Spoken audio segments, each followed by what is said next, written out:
of the United States of America and to the republic for which it stands, one nation, under God, indivisible, with liberty and justice for all. Can I have a roll call, please? Julie Simpson. Here. Wes Poland here. Matt Jacobs. Here. Sonali Patel. Here. 4 present, 2 absent, and 1 on the call as soon as I get him.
I don't know.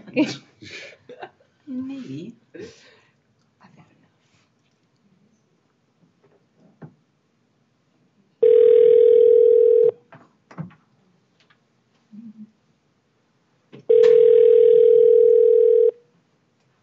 Hello. Hey, Jeff. Hello. We just took the attendance, so we are 5 present, 4 Okay. Present. 4 present, Jeff present, and 2 absent. Since we have 2 absent, if there's anything that needs consensus or vote and it doesn't pass, we will come back and do it again next time, just to be sure. If we do get a consensus by majority, it'll go. So the first thing would be anybody from the public wishes to comment.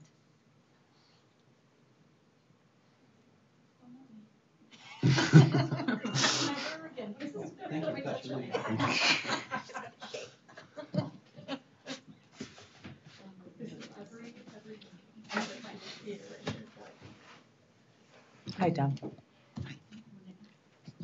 Red button, yeah, okay. Is this on? Okay. Yeah. Yes. I'm Tom Cook Jr., spelled Thomkoch. I live at 402 Stevenson Place, right around the corner here. First thing I want to do is I want to make abundantly clear that I'm here representing me. I can't escape the fact that I am a member of the village board, but I'm not here speaking for the village board. I'm here speaking as me, a member of the village board. Okay, I want to make that perfectly clear. And the main reason I came is I wanted to make sure that we can keep lines of communication as open as possible. And I also wanted to let you know, since you've been been to the board a couple times and that,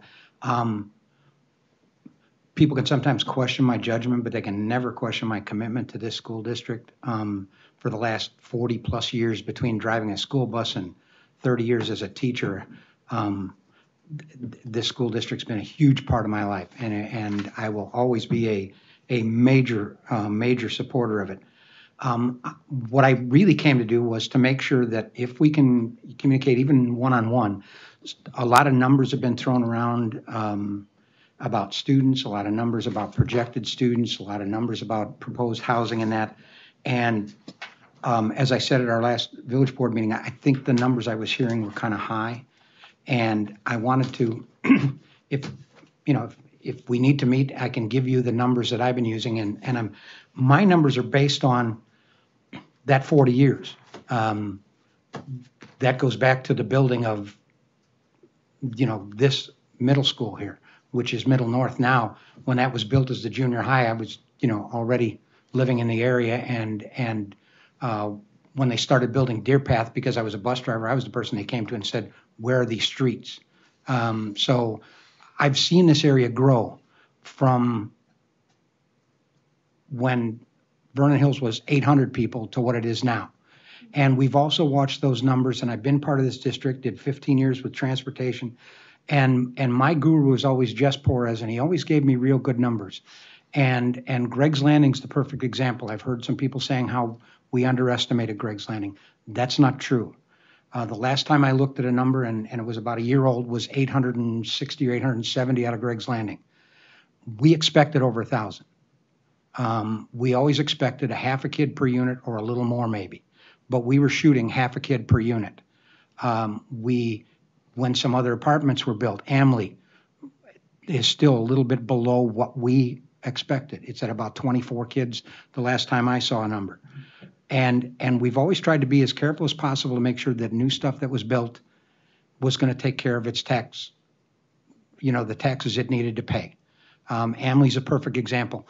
Each student there probably brings in about $20-some thousand a year minimum to the district, and that's over what the expenses are. And that's what we try to do with building Greg's Landing. Now, the other thing I wanted to clear up is we can no more say you can't build than you guys could say, well, we're overcrowded, we're not accepting any more students. You can't do that. And it's the same if somebody owns land in town within reason. We have to work with them to try and get the best deal we can. And there are lots of constraints put on us. State law about what the land can be used, zoning. We're also tied up with the state and the county when it comes to roads. We're tied up with the county when it comes to sewer and water. Everything that gets built around here, the sewer and water is controlled by Lake County. So there are lots of variables that go into play.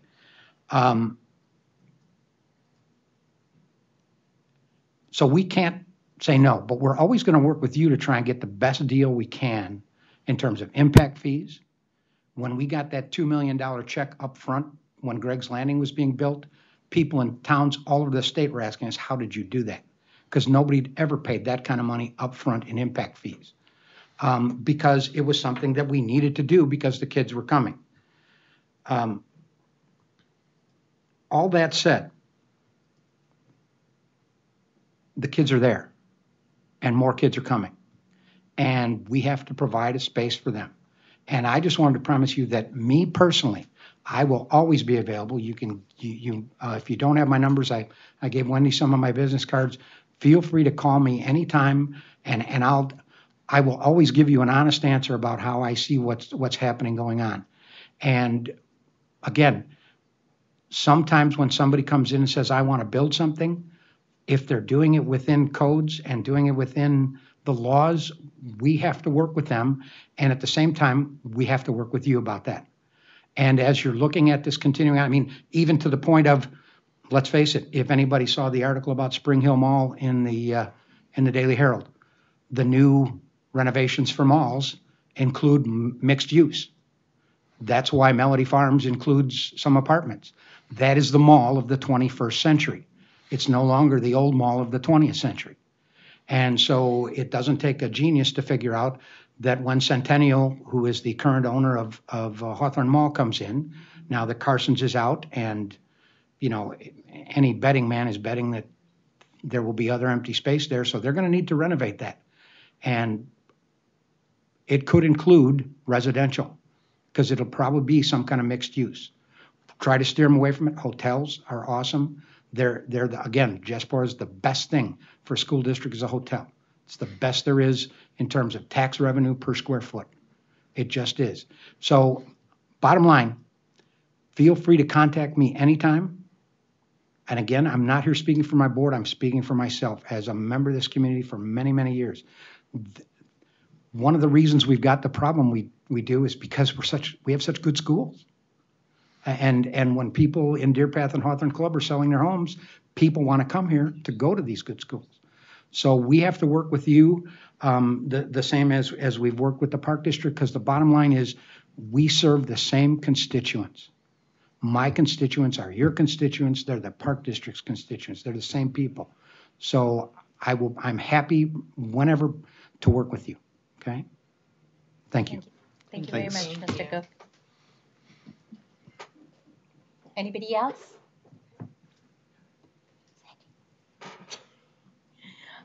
The next is the presentation, the 10-year safety review and plan by DLR.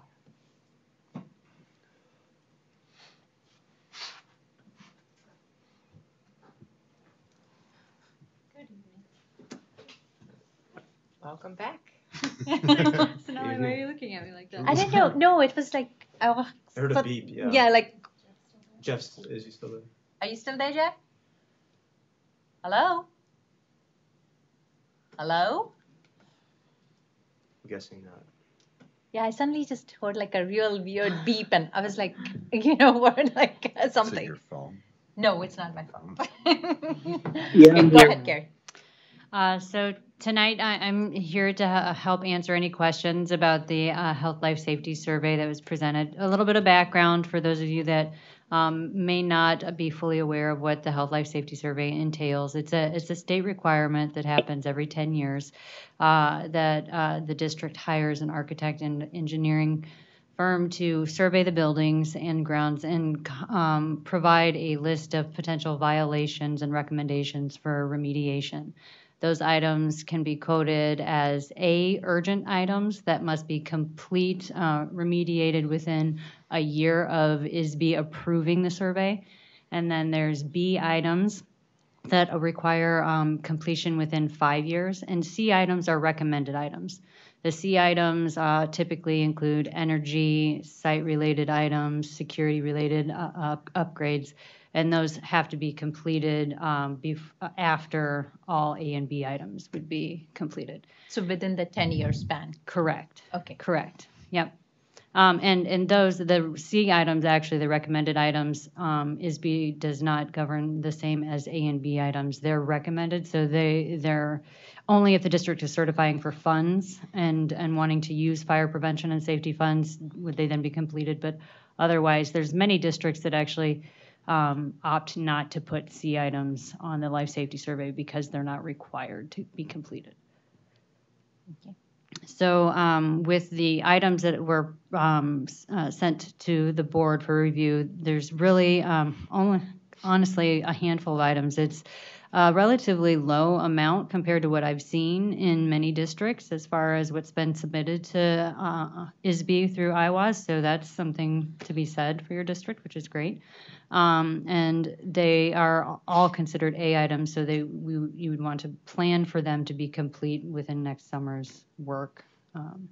But like I said, it's the completion is based upon ISB approving. So the Board of Education would approve, and then that goes to the Regional Office of Education with Lake County, and then that goes on to ISB. So there's a timing component there that it's not necessarily just because you would approve it now, it would be this clock would start rolling.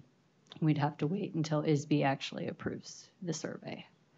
And a lot of times the point where there could be potential hiccups is depending on if you're certifying and requesting fire prevention and safety funds at the time that you're submitting the survey, but that's not the case here. So it should be pretty fluid and easy to approve. Was there any questions on anything in particular?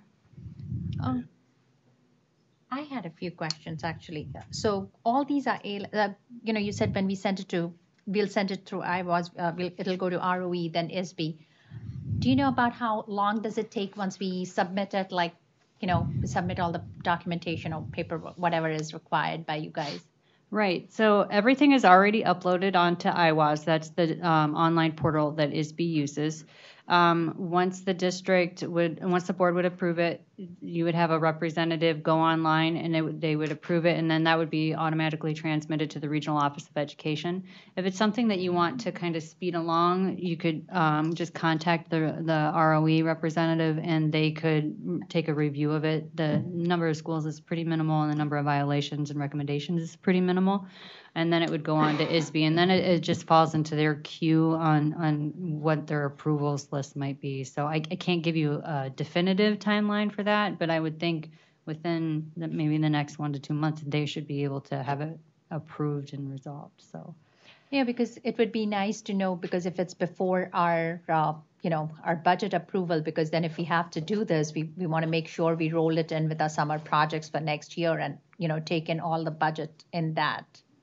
That's why I was just kind of wondering in that respect, One of the other questions I had was, we started with this health, life, safety in 2016 when you guys came on board. Mm-hmm. So I just wanted to know, is this kind of being done in phases, or, I just want to know why the lag in certain amount, because I remember sometime in June 2016 receiving a thick folder of documents with all the health, life, safety, and facilities components from you guys. So I'm just trying to understand why it has taken such a long time for it to get onto the ISB thing. It's a good question, Sonali. I think there was a planning component in working with James Staples for some of the projects that the district wanted to pull out and do with themselves versus what was happening in the kind of the timing of it to do the 2017 summer work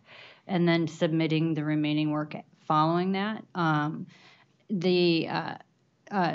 The survey year, the previous survey was completed in March of 2017. So as far as timing, there is still flexible timing, and it could just have been that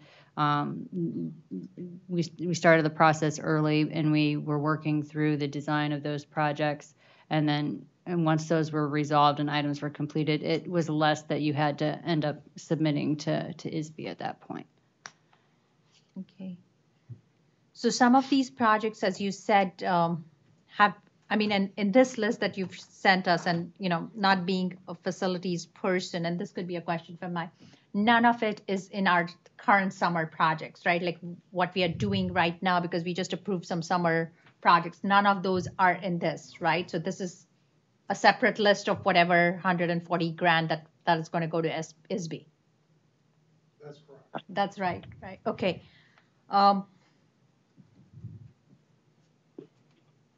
One of the other things is, because I have that 2016 and it was a really comprehensive, and I'm sure it had the A, B, and C and all different gradations, because that number was really high.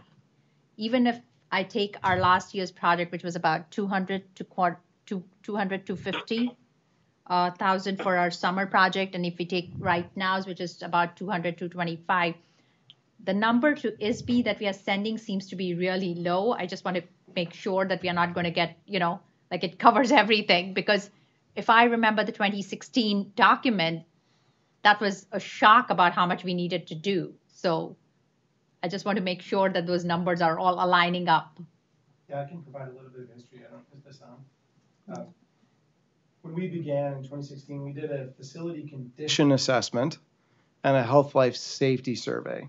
Those are two separate independent things. One is just about aging facilities, and the other one is about health and life safety issues, specifically related to fire code and other issues.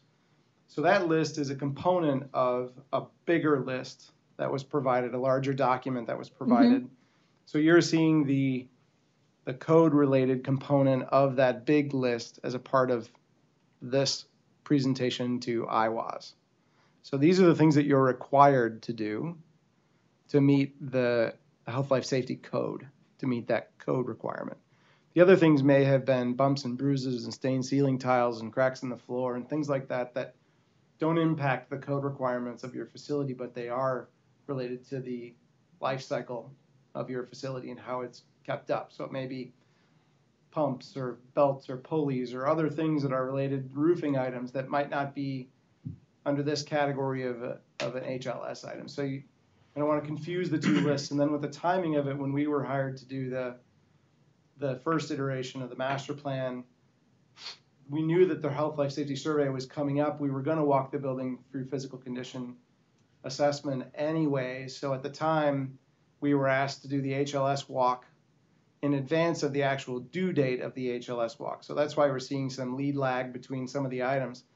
What was done in the 2017 summer work was intentionally scoped so that it wouldn't impact or be impacted rather by the potential EFMP implementation. So, for example, there were some things with the sidewalks at Middle North that were tabled because if the additions for the classrooms were put on around that building, we would redo that work. So we had the available time to do it, so we tabled that issue, and now you're seeing some of those things come back to the forefront. Does that make sense? Mm-hmm. Okay. Okay. I think I understand. But I'm going to work through this in my head. But I think, anybody else? I have a question, and it's not so much for DLR. Has to do with the John Power Center. Now, that building's owned by CEDAW, correct? Yes. They own the building and we own the land, right? I believe so, yes. Yes. Okay, so then we're responsible for the health, life, safety then? How does that work? Was that part of the assessment? Yes. Power center, was that included? The town line Is annex? that the annex? Yeah. But it came at $0. Right, but Yeah. I understand there's no cost, but I was just, for clarification purposes, what is our responsibility for that building? I believe that there might be, I believe there might be a demarcation line in that building. Okay. There's 4 classrooms on the end that are right by the parking lot. Okay. 2 on the ground floor, 2 up above. And those are the areas that we occupy. Just beyond the doors and the stairwell is where CEDAW starts. Okay. So I believe that front piece, is my understanding, is our piece. Okay. We do all the upkeep and everything on those 4 rooms. Okay. All right. Thank you. That fits my recollection as well. When it used to be attached to the option school, there was a component there was a line, as Mike said, that part of the district owned, part of the district had responsibility for this side and CEDAW for that side. Okay. Because when I was going through the reports, I was surprised when I was looking, and I saw one that was called Town Line Annex, but then it was the John Power Center. So just wanted to get clarification on my end. Thank you. Sure. Anybody else? Jeff? We want to try them back or no? Yeah, I will. Okay. But thank you. Mm-hmm. But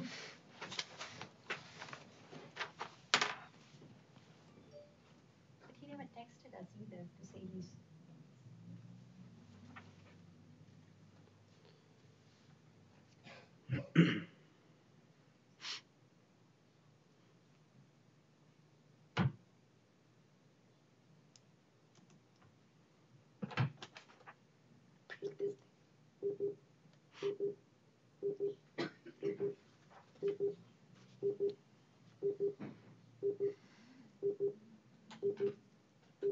Andy?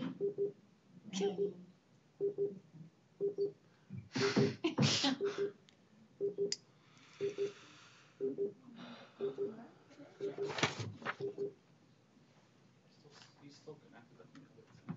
He's connected? Yeah, it still shows an active phone call. Hello? You might have it on. Hello? mute. Oh, Okay. There you are. Just wanted to know if you were still there. The next item of our presentation is our 2018-19 tentative budget, and it is an action item for approval for public inspection today, Correct. later. So.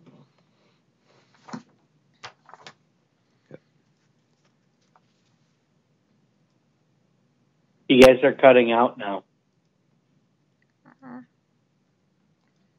I'll talk closer to the mic, hopefully. Is that better? Hello? Okay. We are looking over the tentative budget, Jeff, so you should, it's in the email that was sent. Okay, Jeff, can you hear me now? You just watch it on YouTube too. All right, I can't hear you our guys budget anymore. calendar is projected up on the screen. We are currently here, June 25th. It's the approval of our legal notice for public hearing and the approval of the tentative budget. It will go on display pending approval tonight for public viewing on our website, as well as it'll be available within the district office. We would then have a public hearing on August 13th.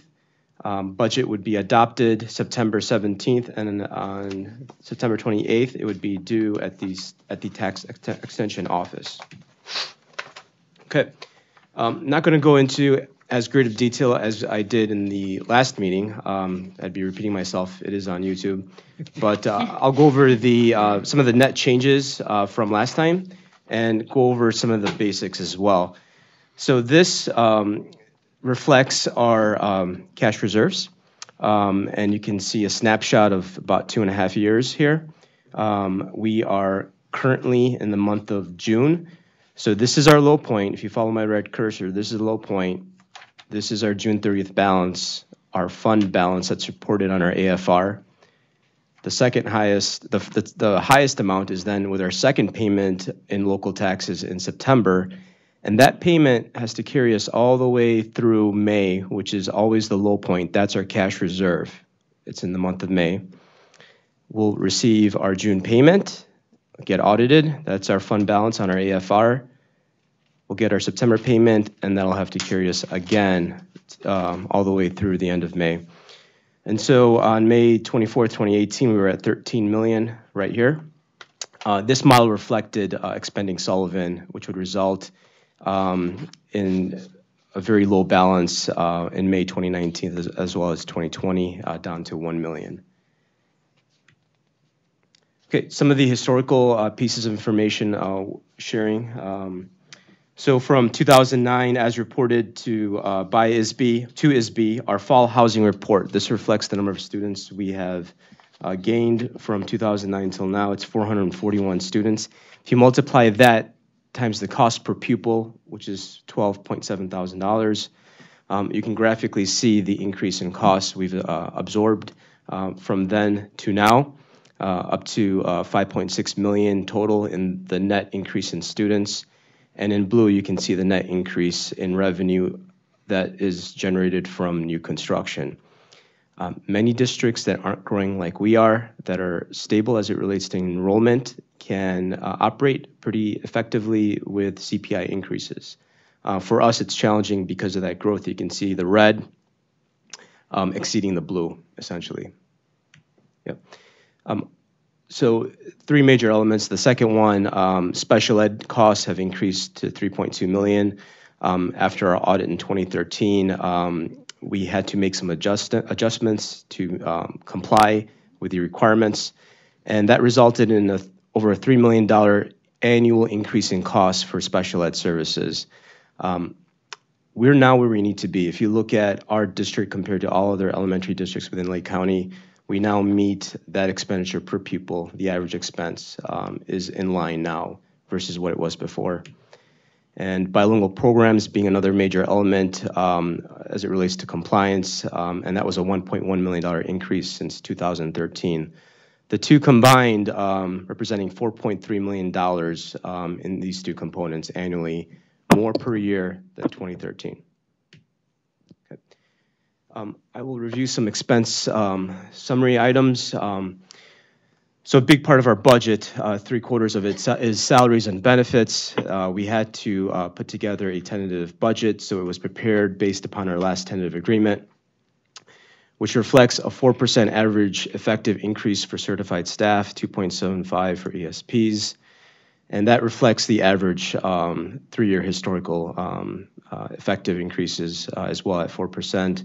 Our revenue from CPI, so over 85% of our revenue comes from local taxes, from local property taxes, and the amount increases year over year based upon the consumer price index. And the last 3 years, it was 1.5%, 0.8% and 0.7%, the effective 3-year average being 1%.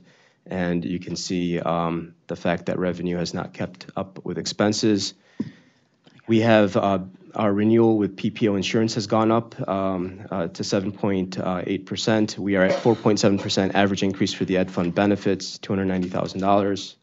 For that, transportation costs have gone up $300,000 due to renewals. We have planned summer project work that totals $400,000. And workman's comp has gone up significantly as well, resulting in a $56,000 increase due to our loss ratio being Sorry high. to interrupt, Dave, but Jeff is saying that it's cutting out and he's not able to hear much. I don't know if there's anything we can do or not, but just letting you know. I could call him on my cell phone and put him on speaker. Cell phone, right here. It's up to you. I don't know. Can you turn up YouTube at home? Because it's broadcasting live right now, right? Can you text him? Yep. Just tell him, thanks. Tell him to watch it on YouTube and then he can text us the questions if he has any. Because this phone is not even going through, so I don't know what. So yeah, going over the adjustments from last time till now, as you recall, we had an overall $2 million deficit early on in the budget development process. With continued work and refinement of our preliminary budget, we've been able to reduce the overall projected year-end deficit to $886,000, pretty close to what was budgeted last year, with a slight operational surplus of $4,500. This will result in an overall operational balanced budget for this year. Some of the major changes were highlighted in the memo, but include reducing contingency positions by 3 overall, eliminating 1 position within the district office as a result of restructuring. Through attrition, we were able to eliminate that position. We're going to defer replacing our copiers for at least a year or 2. That will allow us to save $120,000. A number of items were restructured within the B&G department. Less contract service work. A lot of the contracts were bid out when Mike arrived, and so the net savings from that is $270,000 with this tentative budget versus the one that was presented a few weeks ago. And then the tech budget, the MacBook Air payments are complete. However, we do need to implement a formal master device replacement phase-in, phase-out program. We're getting a break because of the copiers, but we'll need copiers. We're getting a break with the tech, with these lease payments having been completed. But ideally, you'd like to see these amounts be stable and constant, where there's a comprehensive plan where devices are being phased in and phased out, where you don't have these peaks and valleys. I'd rather, commit to $200,000 to $300,000 a year towards a program versus a spike 4 years from now that we need to replace all devices and it's going to cost $2 million. So we need to develop a comprehensive phase-in and phase-out program for these devices. So we're beneficiaries of these savings for this year only, but they will come back, and it'll result in us having to account for them in the future. So as it relates to B&G, Mike provided some bullet points to highlight some of his cost-saving initiatives. So again, through retirement, looking at opportunities for efficiencies with staff, reducing the summer helper allowance, reducing the amount of work that's outsourced, bringing a lot of that work back in-house, energy-saving initiatives with building automation, adjusting temperature set points during the summer more efficiently during the winter, going into unoccupied mode for the majority of the summer to save costs as well. And looking at all external contracts, went through every contract, Siemens providing the most substantial savings, and there are other elements and items that are still in progress within that department. So you're familiar with this. I've highlighted in yellow the revenue, expenses, and fund balance, and you will note that the Ed Fund, we're budgeting a net deficit of $786,000. We are intentionally deficit spending in IMRF Social Security to bring down that fund balance from where it was at. That will work for about 3 more years, and then we'll have to start levying revenue for that fund after the 3rd year. And a slight surplus in transportation, O&M, a surplus of $550,000, and an overall net operational tentative budget that results in just a very slight balanced budget surplus of $4,500. Okay, any questions related to that? Because I can go into the DSEB bonds if you'd like at this point. You had mentioned about the tech refresh plan / what do you think is the timeline for that? I mean, I know we are set for this year kind of because we are, reaping the benefits of, our copier as well as MacBooks being paid off. But do you think, how long do you think that will be so that, that we would have a refresh plan kind of? I think it's of the utmost importance to this district to have a device master plan, a phase-in, phase-out program. I have shared similar plans that we've put together, and it's something that I'm working with the technology department on, and I look forward to working with them in developing this plan and implementing it and sharing it with all of you as well. Okay. I had one other question. So in this plan, since one of our biggest line items is our salary and benefits, and our PPO went up, our workers' insurance went up, all those things went up, so that is a given. You have taken the tentative budget as the baseline for this, right? To assume what salaries we would be expending. Correct. We had to assume something to develop Okay. a tentative budget, yes. I just wanted to make sure. So that was the assumption. It was based off of the tentative agreement, Okay, which matched historical numbers as well. okay, which was at 4% about. 4% effective. Okay. Yeah. Okay, and our CPI, which is our revenue stream, has been at 0.8, 0.7, 1.5, and this year is at 2.1. So we are still spending more than we are taking in. That's correct. We have been operationally deficit spending per my last budget meeting presentation. Okay, and we have 4 contingencies for need-based as well as if we have to pop a classroom, right? That's correct. We have 4 positions that are in contingency right now. Okay, so if we have to pop a classroom, if we have space, that is, otherwise we are all going on the roof, but if we have space,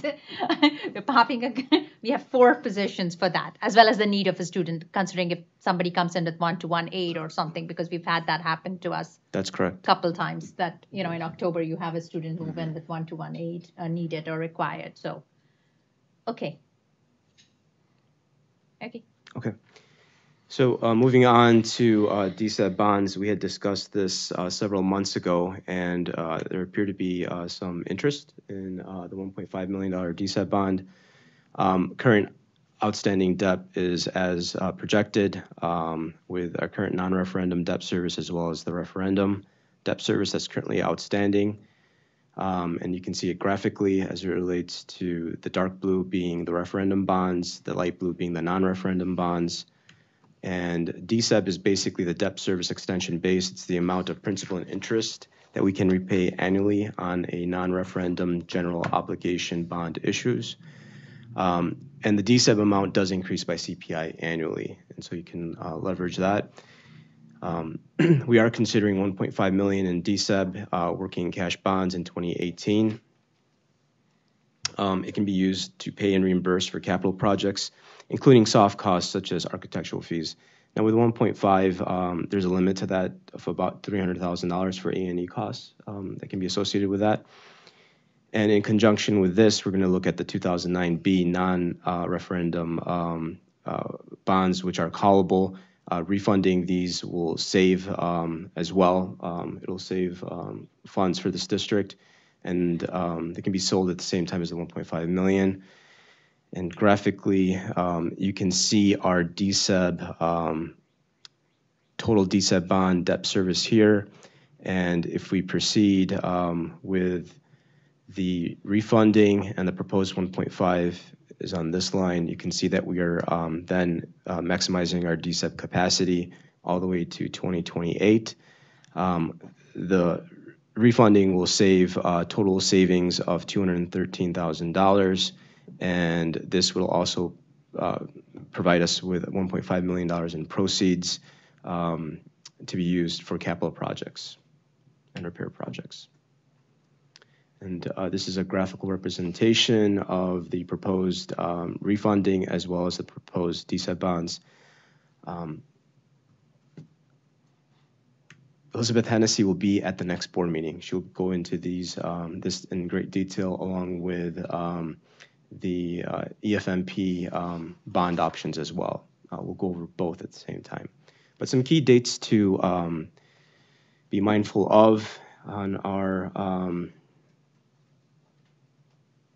June 23rd. We are, let's see here.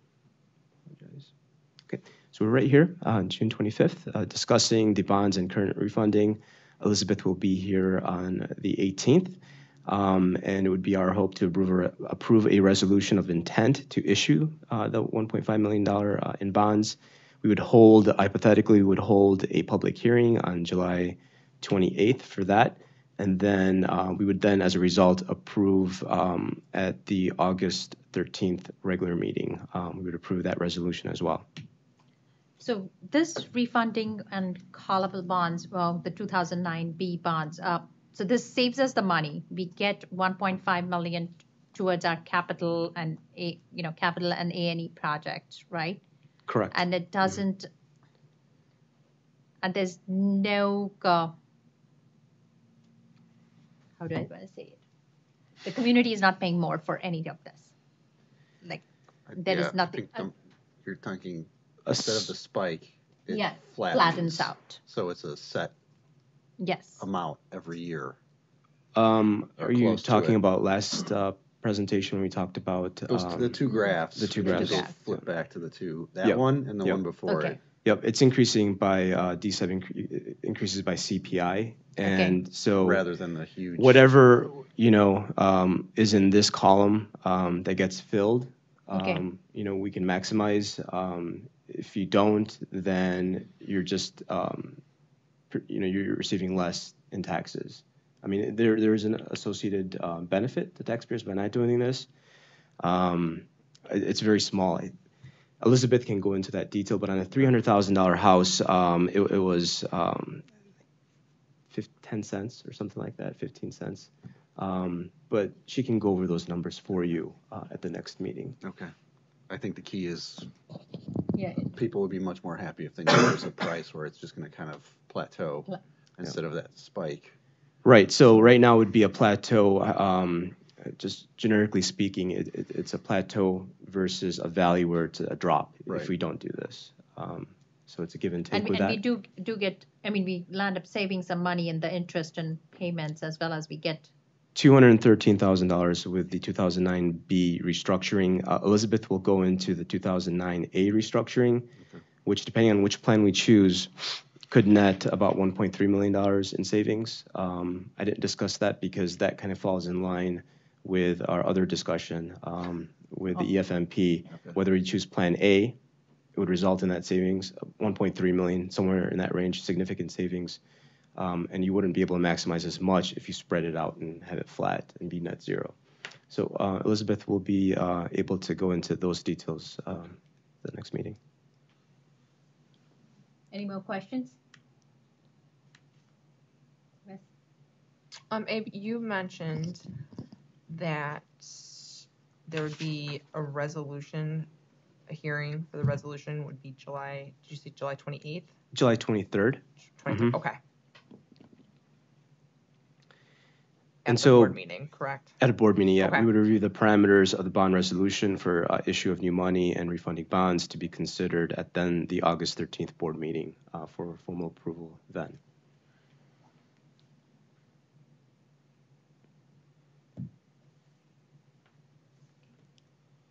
So public hearing will be on the July 23rd, and the issuance would be on August 13th. Correct. Right? Okay. we should remember those dates because we need to meet those deadlines. Any more questions? No. And then next meeting, July 9th, Elizabeth will be here, and she'll be able to go into more detail, correct, on how much, the benefit to the community if we move forward with doing this. Correct. Okay. Mm-hmm. She'll be able to review that in much greater detail. All right, great. Thank you. Sure. Thank you. Okay. Anything else, Barry? No? Okay. So let's go to the discussion items. So one of the discussion items, let's go with the ones which are kind of easy to kind of long. So the first one is the Let's Talk update. So we got emails and it's in your board packet. So the Let's Talk costs us about $17 grand a year. Last year, if we take July to end of June, we had 48 comments. If we take the year previous to that, we had 46 comments. So that's pretty consistent. It's not like we had 200 and it suddenly dropped off for 1 year. So the past 2 years has been 46 and 48 comments for about $17,000.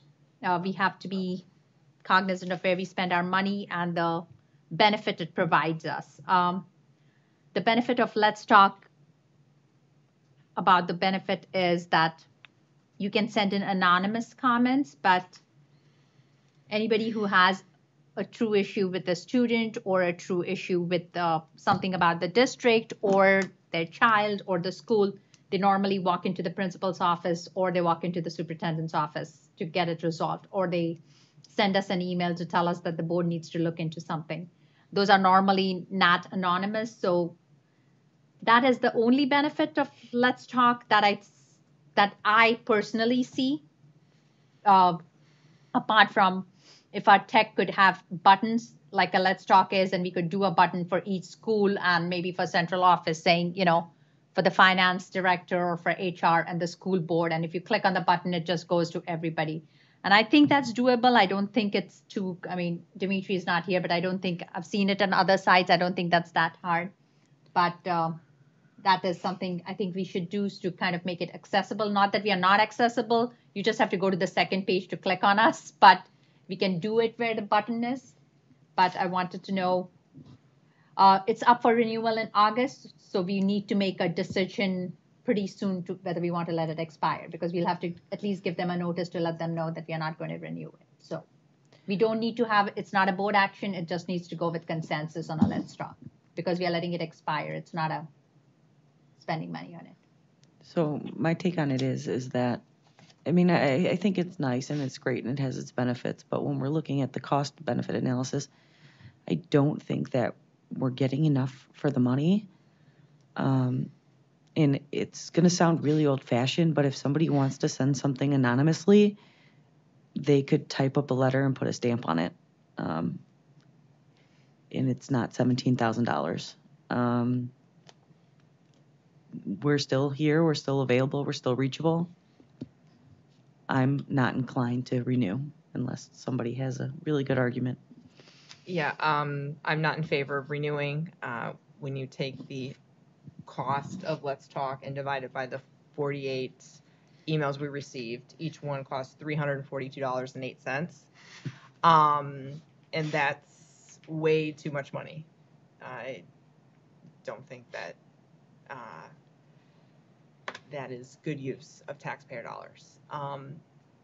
I would, assuming that this works within, compliance, because I know when we post things online, there are certain laws that we have to comply with. But maybe we could come up with a Google form or something that allows people to submit something anonymously, to have that option. Again, we'd have to check out. Yeah, I think our tech department needs to do a bit more research on that, on how to do it. But at least this one, because we have a kind of a deadline, we have to either renew or let it go. Yeah. So we wanted to make sure that we got the consensus and we could he's not here, but we could let Dimitri know that we want something that we are up on the front page where it's one click of a button and somebody can send an email. Yeah, directly. And Julie said that, if you want to submit something anonymously, and you could definitely type it up, put a stamp on it. There are ways to create alternative email addresses. Or they could Let's drop it off not at the encourage front that, office. Wes. What? Let's not encourage that, Well, Wes. but I'm just saying, if they want to, if privacy and they want to keep something anonymous. No, I 'cause know. That is the one nice thing about the Let's Talk, that it does allow people I to know. submit things anonymously. However, I do not think that $342.08 Absolutely not. is worth allowing, people to submit anonymously through this particular. It's a lot of service. paper. Jeff's phone is dropped off, just saying. He's watching on YouTube, and I told him that he can text me any questions, but he says that it is a little bit quiet there too, and there's some interference. Just so we're all doing what I can. You're talking. Matt? I'm with Wes and Julie. I was going to actually ask what the cost was, but $348 per email is $342. $342. Okay, yeah. Get my numbers backwards. Is a little ridiculous, especially considering most of the stuff we get is something we get via email again, anyways. So I think we can better utilize that cash somewhere else. Okay, so we are 4 of us, and we are in agreement that Let's Talk is not going to be renewed. So we'll let Abe do the good work of telling them that they are off our. Just sent the email. Just sent Thank you, Abe. That's fast. Is that via the app too? $350 an hour. Yeah, no. It was just an email, non-anonymous. Not anonymous. No, we want them to know that we are not giving them the check. But okay, so that's one thing.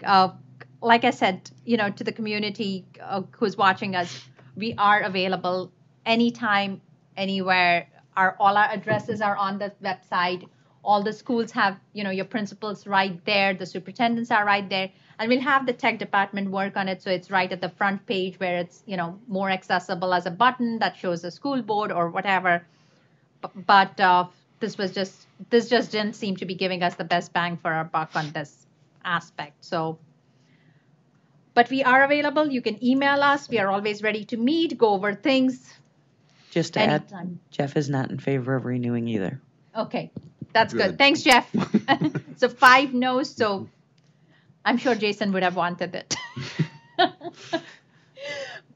The next thing is the board agenda software system. We had started with 2 of them, the board books and the board docs, which would replace our publishing of minutes and documents, which would be available for public viewing, as well as some of the personnel stuff, which only the board and the administrators get to see, which would be private. But so when Wendy and she went to listen to both the customer service people as well as the webinars, and she is in favor of board docs, right? Board docs. So the board docs, and board docs comes in 2 forms. There's a light and a pro. One of the thing was you can start with light and then go to pro, because there is a significant difference. Since we will be changing all our whole system, it would be better to kind of see if the light version suffices. If it suffices, why pay for all the bells and whistles if you're not going to use them? So that was one of the ways to go. You had the information from before, and then Wendy had also sent her analysis over there to let you know. So any discussion, any topic, any talk about that? Sonali, can you just remind me of the cost of the light version, please? I think it's $4,000 a year, but it comes with support and service, right? And the pro is about $12,000. I think that I brought up doing this type of software or something to get our paperwork online for everybody who watches and who follows along to see. I think the light version is a great way to go. I think it's going to be a big step in transparency, and I mean, we always try to be transparent. There's definitely nothing that we're intentionally doing, but everything we can do will just make it better for the future, and I'm absolutely in favor of it. The light version. The light version, okay. Today's a discussion we will definitely have because it's a we are expending money, it'll be an action item for next time, so we can have a bit more discussion or something. Or if there's a question, Wendy could definitely come in and, get somebody from Board Docs to answer it for us. Because then we'll start and it'll start, we have to figure out, should probably by next meeting should be able to find out, like, after we approve, how long will it take for things and, whatever the lag time would be, because they'd have to come and help set up everything. So, Wes? Thank you, Wendy, for your memo that you sent us. That was really helpful when I was going through everything. I would like to view the live remote presentation, if possible, before committing one way or the other. However, I do think that it has, even the light version has a lot of features that we can use. One, making it a little bit easier for Wendy, because right now she has to, when there's a change, she has to update 3 different places. And it creates a lot of work for her. We are going, we have a lot going on, and everybody's going to have more work moving forward. So if that's something that, we can help Wendy out and make it easier too for all of us, we'll be able to track the changes and know it gets changed. I like that we can communicate through this, as well as superintendent's board memos can be uploaded so that we can track, and it's all in one place instead of having to go back through emails. I like how we can organize it that way. But like I said, I'd like to see the remote presentation. That's the presentation you said that would take about 15-20 minutes, right? So we'll see if we can get it by next time. But if not, we can still, and then you can also ask them in the meantime how long would it take, because, we don't want to push it out so that, because till we get approval, we can't release funds to get started. So, what is the lag time in that? And the other feature I like too is that if we receive something at a meeting or a document, and we can upload it immediately, so those watching at home could have access to that document as well. So it's real time. Mm-hmm. Matt? Only question I had, due to workload issues, is the historical stuff. Do we know how long it would take to get all that stuff uploaded in? That was my only thought, because of all of the different tasks going on this year. I don't know for sure. Okay. Yeah. It sounds like a great feature, but I was like, oh, that's a lot of work. Going forward, you would have historical data, so- Yeah. Okay. Like, I think it would be, I don't think we Forward would, and then- yeah. Okay. Like, Yeah. I don't think we would put in all What this if year's. I want the old stuff? Then you Then search you it, go to your- Okay. That was my only question. No, I don't think we would be able to, expend all of it back, because like Wes said, some of the things came through email, so they are not even, like, even Right. Wendy doesn't have them, so we Wow, would, that's- have to send it back to her to get it upload, Yeah. a lot of the things just came to us. That's fine. Kind I of was just stuff. curious. Sometimes Okay, I but like to you're go in back. favor? Yes. Okay, I'm in favor too, so that's 4 of us in favor. We'll try to get the live remote thing done for July 9th if possible. We'll make sure that it's on the agenda, and if you could just see what their lag time is after our approval to get it going. That'll be great. The next item on the discussion is the kindergarten project cost log. So this is the kindergarten log. So the kindergarten building, after we bid it out, came up at $14.7 million. LAMP had asked for some time, along with feedback from DLR, Mike, and Abe.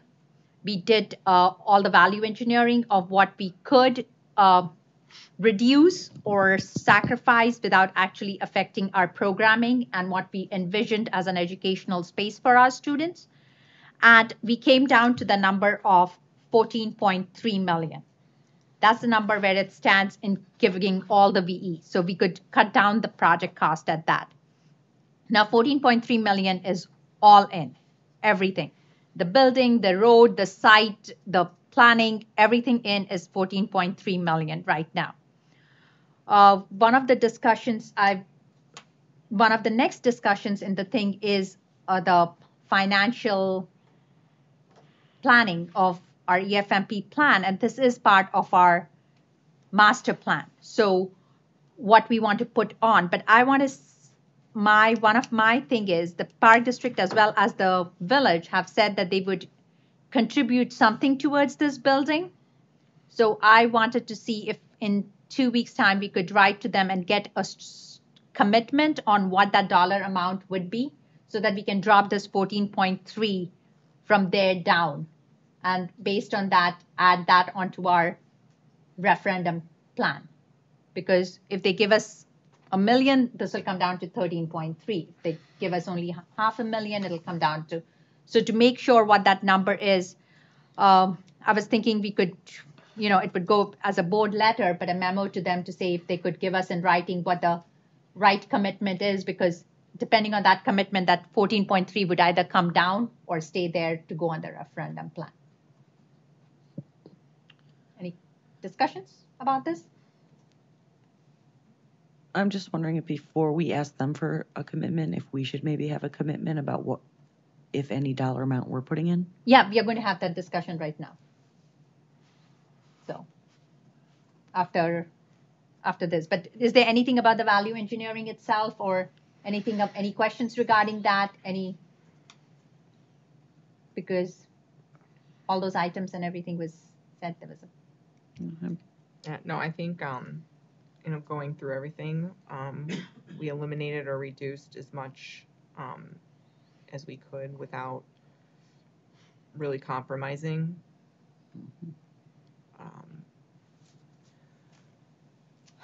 Thanks, Mike, for your memo.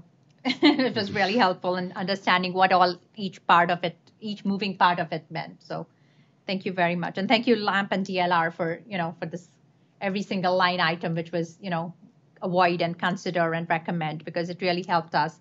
We couldn't bring it down a lot, but, we want to keep certain things. I mean, we want to keep the programming that we want to and the space as we envision it, or as our educators envision it. Well, and we don't want to build something that's going to cost us a lot of money in 10, 15 years. Yes. So that is that. The next is the EFMP plan refinement. So in this one, we had the plans, which were all in. You had a couple of emails come in. We had the presentation on the 30th. We had the breakdown of what each thing was, and at the end, the total plan. And in this plan, the kindergarten building, I've got to do this one. I have to do some math. It came to 51.4 million, but that 51.4 million only had the kindergarten building at 14 million. So that makes it to 51.7. Oh, 37. Right? That's 37.4. Right? I'm doing the math right? Yes. So the whole EFMP is at 37.4 million. If you add the kindergarten building into it at 14 million, it's at 51.4 million. And 14.3 puts it at 51.7, right? Huh? I thought the kindergarten was 14.3 and not 14. Right? Yeah. On the sheet, it says 14, so we'll add it to 14.3. It needs to come down to 14.3 right now as it stands. So it is at, so if we add, so it will be 37.7, so at 38. Let's round it up right now to run numbers. So it's 38 million for all the buildings and 14.3 for the kindergarten. Does that sound right? So now we are at 52.3, right? As the total plan. This does not include the EC pre-K, and this does not include the land. So at 38 million plus the kindergarten building. This does not include the EC pre-K, which is coming out to be at almost 4.7 or 4.8 million of EC pre-K is taken off. So EC pre-K stays at Lincoln. And the land, which is at about 3 million, that is not included. Right. All right. One of the costs in that, which was an additive as DLR did it, was the library renovations. So the library renovations are at about library renovations are at 5.2 million. So if you add them onto it, the total cost comes down to 52.3 plus 5.3, so it's 57.6. Right?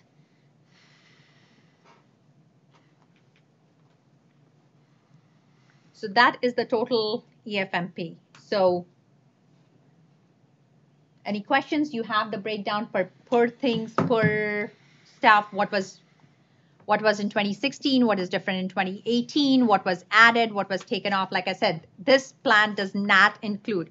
But here is the thing. Last time we went out for last time our whole plan was 54 million, which included all of it, and so it was 54 minus. We went out for 42. Yeah. But Are you that's- So we went out for, But she's including the kindergarten Right. center. and the kindergarten at 12 made it 54, right?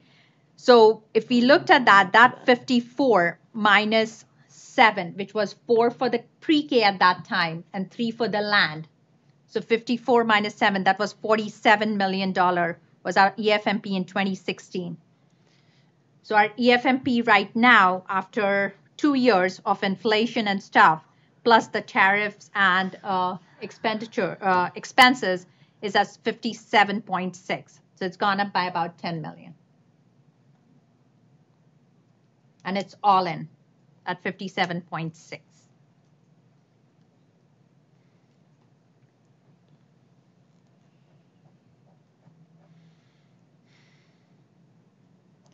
Jeff asked if you could they could try to call him back.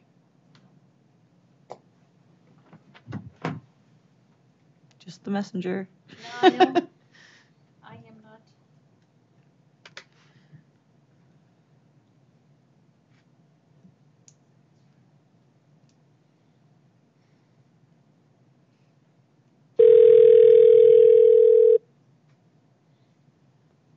Hello. Hey, can you hear us? Yeah. Okay. Welcome. Welcome. So, any questions regarding the facilities plan, line items, additions, anything? The 2016 plan, that included the library renovations, correct? Yes. Okay. And those are not included Yeah, they're included in the 57.6. in the 57. Okay.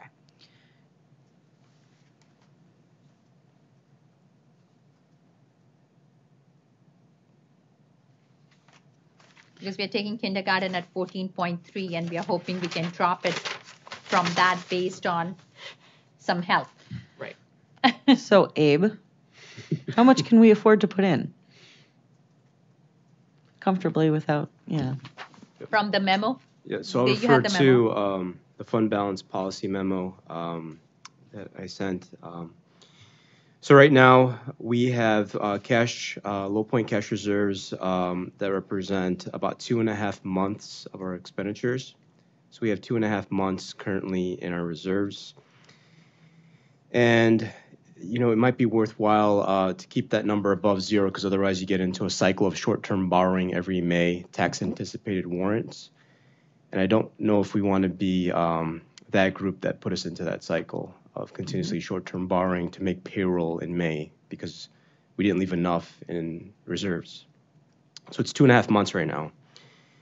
We'd like to maintain contingency if there's ever a pension cost shift, property tax freeze, or delay or proration in state funding. we need to account for that. Similar to last year, how we fell short by 1.5 million in state revenue. It was a good thing that we had reserves to absorb things like that. We want to maintain contingency if we go ahead with the EFMP and actually construct it. It's over a 5-year phase-in period.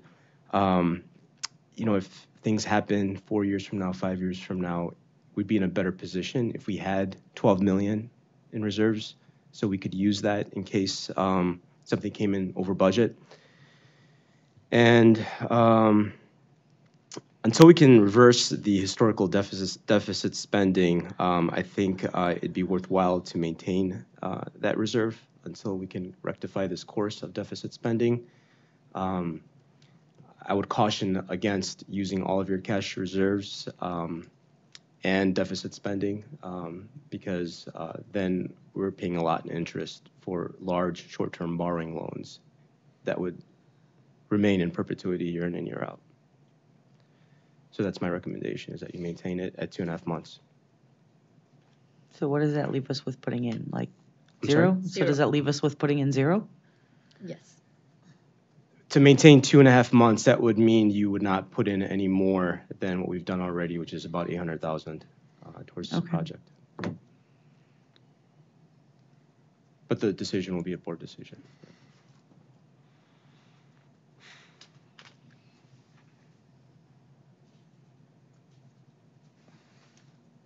Any questions?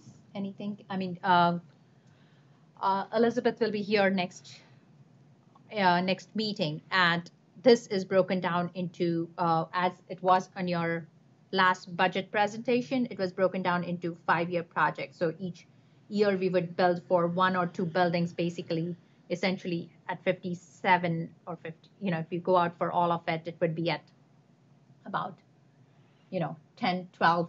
As the math comes out, that would be how we would be expanding. And she had, it was done there, but she'll be here next time to show the effect of all of that based on our restructuring, as well as breaking down in each phases what the impact would be, right? It was presented last time in the tentative budget slides, if you have them, it's in there to show you it would be flat if we went with option B with Correct. It's a 5-year plan. Right. So we would go out for a referendum, but we would only start doing like 10 million at a time, 10 to 12 million based on the project, what we are doing. That's all we would bond for. So the first year, the bonding would only be for kindergarten center. Everything else, the tax impact would be only at that. The next year, we decided to do Middle North or, whichever one based on the priority, we would bond only for that. So the bonding would be incremental. So it wouldn't all take tax impact for the whole amount would not be felt. This is a permission to bond for that amount, not for all of it at one time. She will be here as a reference. We do have the sheets that were in the thing, but she'll be here next week to explain the impact as well as the incremental impact that will be if we break out the phases into 5 plans, because it wouldn't be possible to do all of them together at one time anyway. So why did we add the library renovations back in? Sorry? Why did we add the library renovations back in? Because they were in the 2016 plan. To add it, if we want, we can definitely take them out. They are an additive, but they are only at 5.3 million. So based on, if we want to run 2 scenarios, we can let Elizabeth run the 2 scenarios of one of the full 57.6 million, which is all in, and then minus the 5.3 million, and see what difference in dollars and cents it's going to come out to if we take the 5.3 million out. I'm still fuzzy on the library renovations. I don't know if I've ever gotten a straight answer on what that entails. And that was one of the problems I had with the 2016 referendum, is no one could ever explain what the library stuff was, and it's a chunk of change. So I would kind of like to get a feel of what that is, because I'm looking at STEM, which I know we've got half the community loves it and half of it hates it, and that's $3.4 million in the elementary schools alone. Mm-hmm. I'm trying to float all these numbers back and forth to see where we're going to get a better, and the library stuff is confusing because I have never gotten a good read on what it entails. I mean, I'm just struggling with the comment of only 5.2 million. I mean, yeah, I guess in comparison to 57.5, it's only 5.2, but as far as I'm concerned, we have to find ways to bring this number down. I mean, I just can't imagine putting this number out there and it actually having a chance of passing. So, but I just want to read this really quick. Jeff is planning to drop off. He had the question of at what point will we have to rebid the kindergarten center and whether we'll see an increase in cost then. And I mean, I guess that's actually really important because we're trying to base all these numbers here, and based on what we had coming in, at 12 million and then coming in now at what we value engineered at 14.3, are we expecting next time we rebid this, because that's going to happen, that it's going to be 15 or 15.5, or what are we expecting? Still am. We're close to 90 days, right? We are close to 90 days. I think it was what I recall Tom was saying, it was roughly right around the 4th of July, give or take. And the board can do one. Could you please come back? And Jeff is able to hear Matt and I, so maybe you all aren't speaking to the microphone properly. I don't know. So, just saying. So, the bids, like I said, are 4th of July, give or take a couple of days. The board can vote to reject and move forward in life, or you don't have to take any action at all, and just hope, and if you want to, come back to it and then revisit it. And of course, I'm a contractor, not an attorney, so double check. But for our understanding is that we can, that they're out there, you can still keep them open. As long as they're still open, you can go back and maybe revisit with them. And if they're that excited and still want to do it, they may come back and say, we might have some a minor increase in cost. And then we can go back and say, or if they decide to come back with a high invite, we may come back and say, we strongly encourage you to reject this one, and we'll go back out the bid for. I expect the steel, as an example, to keep skyrocketing because of the tariff wars we're having right now. But there'll be others like general trades, drywall, carpentry, paving. We may stay flat, especially now because we're still not having a great budget impact with the state with the roll work. The toys are great, but everything else is not so great. So we may stay flat on some things, and other things may skyrocket. So let's just kind of roll the dice. I wish I could give you a number. If you want to say, let's cancel everything out, I'd say next year, maybe another 2.5% to 5% total. So if I'm a guessing man, a betting man, but that's what we're kind of basing our synopsis on now. Because if you go for the referendum, it passes. I think we go right back out the bid again. I'm relying on our good partners there. I don't think that other than, whoops, here he comes. There would be a period of adjustment to the document so that we could go back out to bid with the value engineering in mind. So, all of it times out, you'd end up with a winter bid for spring construction. Which would be a perfect time for bidding, because that's always notoriously for contractors. We love spring. We love winter bidding because then we can have something to start right away in the spring to get us through next year. So I guess to Jeff's question, there's no concrete answer to that, as to what the bids will come at, and we'll probably go out for them if we pass it in November. If you're lucky enough, if you're good enough to pass it, then we'll probably go out in December or Jan, probably getting all the documents ready within the time frame with the Christmas and holiday season in the middle. So we'd rather come back to it in February-ish and for approval and contracts, documents, and hopefully for March groundbreaking. So I guess that's it. So, Jason, could you elaborate a bit more on what library renovations have you seen around, or in your, in some of your colleagues might have done them somewhere else, but what is it that you entail? And I know that this is a conceptual plan and we get to decide what we want, like if we want to make it an green rooms in every place, or, that is for us to put in, but normally what is it that you have used to bid this out, what kind of renovations? Yeah, it's a great question. And while it is different in every district, we do see some significant trends. We see a lot of mixed media installations where, traditionally speaking, a library is a repository for books. And obviously books aren't going anywhere, but we are seeing a lot of students going and creating projects through mixed media inside of a space, and that's most readily housed in a converted or modernized library setting where you can still have the books, you can still offer collaborative experiences. Some districts, we've been having this conversation most recently in a neighboring district in McHenry County, and they've been ideating around this studio idea where they would have TV editing, linguistics, all these sorts of things that especially their early learners are looking to grasp as skills. They do it in iPads through technology in their classrooms, but they need another space in which they can do this in a more collaborative way outside of an individual, more of a group-based activity. And the librarian or the technologist who lives in the library is an excellent facilitator of those activities. So they might be from several groups of 4 to 8 students to full classes coming in and utilizing these types of technologies in a corner or section of the library.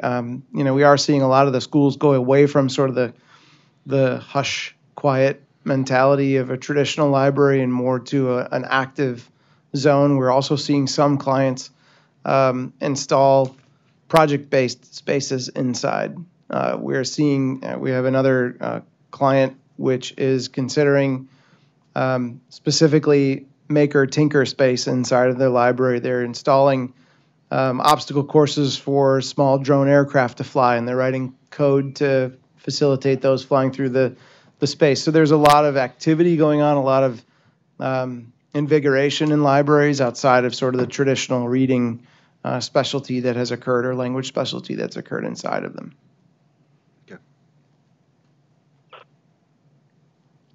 So when you use the, any specific number, like when you used our library, did you just, see what we currently have and then give us a certain number based on the square footage, and that's how, and then we get to choose what we want to put in there? Is that how that number for 5.2 million or 5.3 has kind of come about? Is like, it's based on the square footage and some medium renovation? Is that how that number is? Correct. So it's a straight multiplier. Okay. So we take the square footage in any one library around the district, and we multiply that by a set dollar per square foot number, owing to the fact that those design conversations have to occur. And you may have a difference of implementation at the middle school level than you would at the elementary school level for what might happen in those libraries. And so we've applied a uniform number, recognizing that there'll be likely different applications at different facilities, pending their size and existing configurations. So we've tried to provide enough latitude for the district vision to be applied to each one of those spaces without encumbering one or another based on its size or other physical constraint.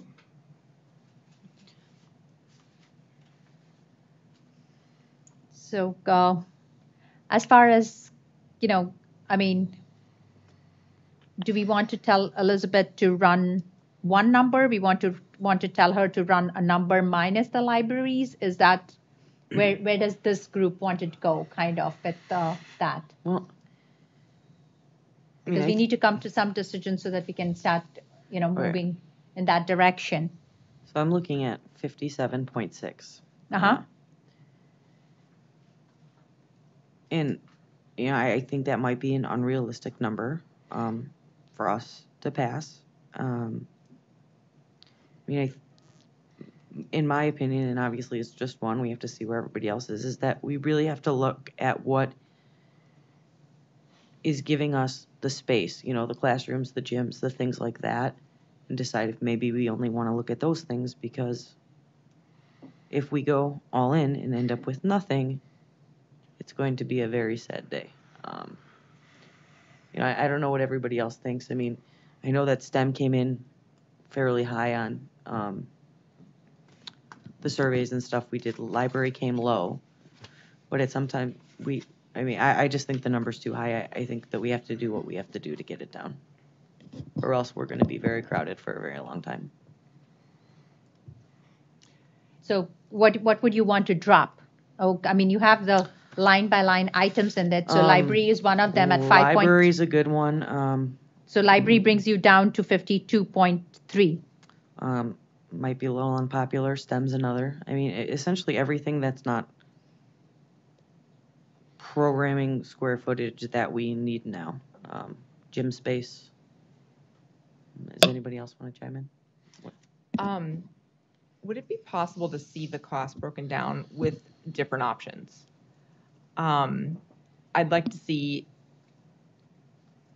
an all-in option, meaning what it would cost for a $300,000 home, $500,000 home, I don't know, $750,000, $800,000 home, and maybe $1 million, because we do have various price points for homes in our community. So what it would cost it all in. So at 57.6, which Yes. is all in, okay? And then is it also, possible to see what it would cost if you take, out the libraries? So at 52.3. Right. And then maybe the next step from that is, what is it going to, maybe take the STEM out of elementary, leave it in middle school, but take it out of elementary? So it's 850 times 4. 3.4. It's 3.4 without that. So it's 52.3 minus 3.4. 48.9. So do it at 49, which is without STEM in elementary. And I do just want to add this too. Our Ed Foundation is kind of just getting going, but it's a 501c3 charity, so it's tax deductible. To all of our wonderful corporate places, if we take those things out, that doesn't mean that we have to stop looking at them. We could try getting corporate sponsors for some of them, like STEM centers. We could also go out to referendum 2 and get the money, and then if we do get the corporate sponsors, we don't have to. But again, we don't take have out to the bonds. put those things on there and the number is so high that it doesn't pass, we have nothing. Oh, but there's also an education component. And,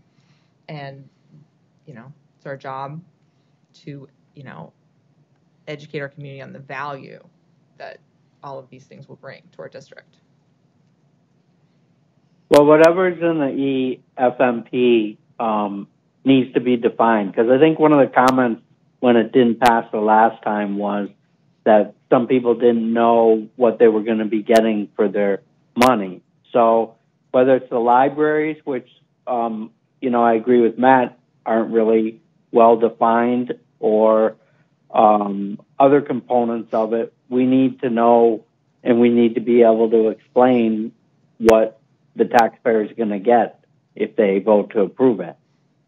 Yeah, we know exactly what it is. It's a broken down line by line item on the thing, so we know what is getting. The rest of what we do, that's our communication. If we fell short on it last time, we need to do a better job. That's on us to communicate better.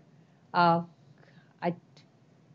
what we are. Well, I don't have a good understanding of the revised library or what the STEM includes. I obviously know what they are. I know what we could do, but just to say we need whatever number of millions of dollars are for those items without saying exactly how they're gonna be spent is really not clearly defining it. Right. I agree. I think it's hard, looking at an itemized list and trying to conceptualize something that everybody has a different opinion on. So I think that, like Matt and Jeff was saying, we really do need to do our best to define these spaces, what's going to go into them, and also, what value it's going to bring to our students and what they will get out of. Okay, but here is the thing. I completely agree with you guys, but that is the selling part of it. We are on a timeline where we need to decide what we want to do. Right. That is an education So getting back piece to later.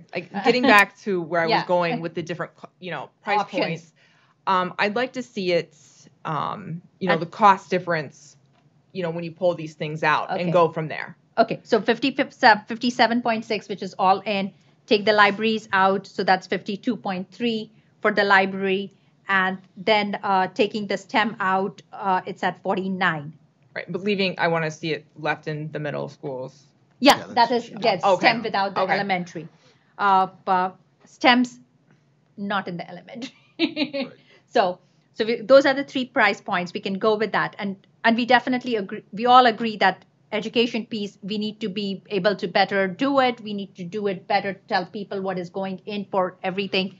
And right now we are keeping it at 14.3 for the kindergarten. Hopefully, with the Park District and the villages help, and they've said that they would help us in certain amount of ways, maybe we can drop that down, even if it's by little, drop some numbers down. So, but we have to go out, because the thing is we have to figure this out first. We can't keep waiting for the conceptualization because we are running close to the deadline. Once we figure this out, we will all go out and do the selling piece of it. But right now we need to decide this. We have only a couple of meetings to get to the answer to this number first. In the meantime, we can always, DLR is always available to us to let them know what, for concepts, for clarifications on what it is, what the numbers are, whatever it is. But right now we need to figure this out. The selling piece has to come later. We are running a really tight, otherwise we are going to be in that same space where we are going to be close to the August first week, where we need to give 2 weeks to our bond consultant to run up a resolution. It has to go out on August 28th. There's no ifs, ands, or buts about that. So whatever number we come up with, we need to go out for that. We need to work backwards from those things right now. Can we just set a date that we Okay. just get this thing out the door? Okay, so August 28th, it has to be out the door. 2 weeks before that is, what is the meeting before that? August 13th? August 13th. So we have to pass the resolution on August 13th. Can we do the last July meeting is to get this thing out? July 23rd. Yeah. Yes, July 23rd would be an, so we have one more meeting to narrow it down, and 23rd to maybe give a consensus to get the number out. Does that work? Because then we have to get it to the consultant's hand for the resolution and the legal hands. Write it up, right? Isn't 2 weeks? We need 2 weeks to get them out before? I don't know that. I prefer to give them more time. Yeah. No, the last time, I mean, I'm talking from last time. Yeah. Like they needed about 2 weeks to run that legal resolution. I don't want to run into the same problem, because when sitting on that side of it looked like you guys were just throwing stuff over, and it didn't look good. So we need to get this out and out the door and be done Okay, with it. so end of July, the second meeting in July. I would like to, yeah. Okay. Anyone else is on board with that? I'm on board. Okay, 3. Jeff? Yeah, that sounds like a plan. Okay, we got 4 to go. All right. So July 23rd, let's get a number out. And we have DLR and I say DLR and Carrie. That's Carrie in DLR, but we have Carrie and Jason. So if you have any questions, any line item, anything that specifically needs answered, any concept that you're not, send them an email, copy me and Abe. We'll get answers. Mike too. We'll get answers out as fast as we can to get this, so that we can have better clarity for every meeting that we have to make decisions at. So, Do you know how soon we might be able to get the numbers on the cost, or is that something we have to go through Elizabeth to get? Elizabeth will get it for us. Okay. So Abe will give it to her, and then she'll be here on the 9th to present it to the community. I'm sure Right. we might get it a little bit. Kind of like, if possible, I'd like to take a look at those numbers beforehand, because then I could come prepared to the meeting. Like if I still feel the numbers, No, definitely. We could ask So, Elizabeth to at least get what some to her. more? Yep. I mean, what we presented last time was the 51.6 million, and so it'll be pretty easy to run 3 more models with these 3 different Okay. dollar amounts. All right. And Thank we'll send that out in advance as soon as possible. The high value dollar home was 700,000. Did you want to go one more beyond 700,000? Yeah, I think, or maybe we do 800,000 and then like $1 million, because we have, Okay. there's different price points. So what price points do we want? Let's narrow them down. 250, 350. 350 is the medium which we ran last time. So do we want to go one lower than that? So we've got 6 now from 200,000 to 700,000 in $100,000 increments. That should be enough. Or do you want to go one more then? 200 to 800? 700 high enough for you? I mean, there's. The sheet gets hard to read. The sheet gets. It's beyond legal landscape right now, but we could do it. The second page. A median is 350, right? I thought our median was 350, right, in Vernon Hills? From what I remember last time. So the modeling, If the that's what it modeling was with the last bar, time, it's probably higher now. Yeah. with the bar graph, that modeling looked at a $300,000 home. We can certainly change that as well. Let me look and see. Move on. Pull up recent home sales. So maybe do 200, 350, 500, 750 million. Because, because we don't want to Yeah. get too complicated because, No, I that's, mean, that's good. what if we just did 250, 500, 750, and a You million? want the median in you want the there. median in there. Yeah. That's why the 350 was just for the median. So that, Yeah, the median's probably more around 4 now, but so my house price is not increasing. you must not live in Deer Path. So 200, 350, 500, 750, 1 million. Okay. let's go with that. Okay. So 200, 350, 500, 750, and a million. And that bar chart analysis with the two options that considered the impact of a $300,000 home. Do you want to keep it at 300 or do 350? 350 is the median. I would go with 350. Okay. Do the bar graph at 350.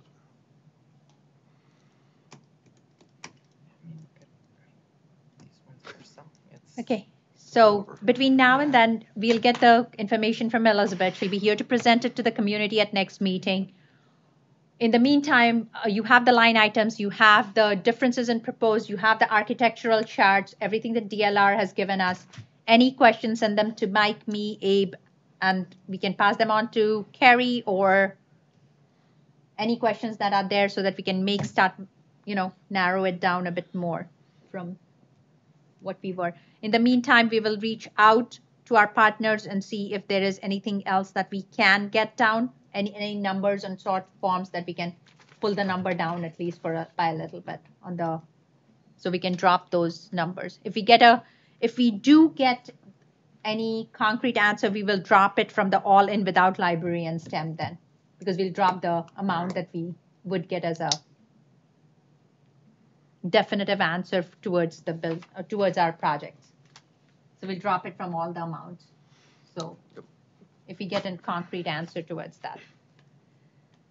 Okay, any more questions regarding the EFMP? Any more comments regarding the EFMP towards DLR and LAMP so that they don't have to wait to the most exciting Press 98? Any questions, any comments, any concerns towards them? Okay. Thank you. Thank you. The fun part, Press Thanks, 98. Last week, we had done about all of them, and on that, there were two things that we needed to get a decision on. One was 4:20, which was the fund balance memo. Our policy states 10 to 50% of annual expenditure in each fund. You had received a memo from Abe to see what our policy should be. Abe's recommendation is that we should change our policy to state 10 to 25%. Are people in agreement with that? Yes. Yes. Yes. Okay. Sure. Abe's the man. Yes. But we have to sign on that policy, so I need to know that we all agree to it. So it's 10 to 25% or whatever. Whatever Abe says. Huh? I said, in this case, whatever Abe says. In this case, whatever Abe says is very limited. Okay. The next policy which I needed an answer for was 6:240. Why do we need to have an upper limit on that? What? Why do we need to have an upper limit on the range? Because Why can't we just have a minimum? You could do that as well. I just went off of doing some analysis, looking at other similar districts with this policy. We could very well go with the 10%. I like the concept of the 25% because that is the ISB recommendation to receive that financial profile element score. To get the 4, you have to have 3 months minimum. And I think as we approach 25%, knowing that we're within a range where we're somewhat non-compliant with our policy, I think that would raise an internal flag that we're within that range. It would be more of messaging and just symbolically knowing that we're within the policy minimum range at that point. It would be like a yellow light at that 25%. And 10%, it would affect our AFR. Notwithstanding, we're definitely short-term borrowing as well at that point as well, at 10%.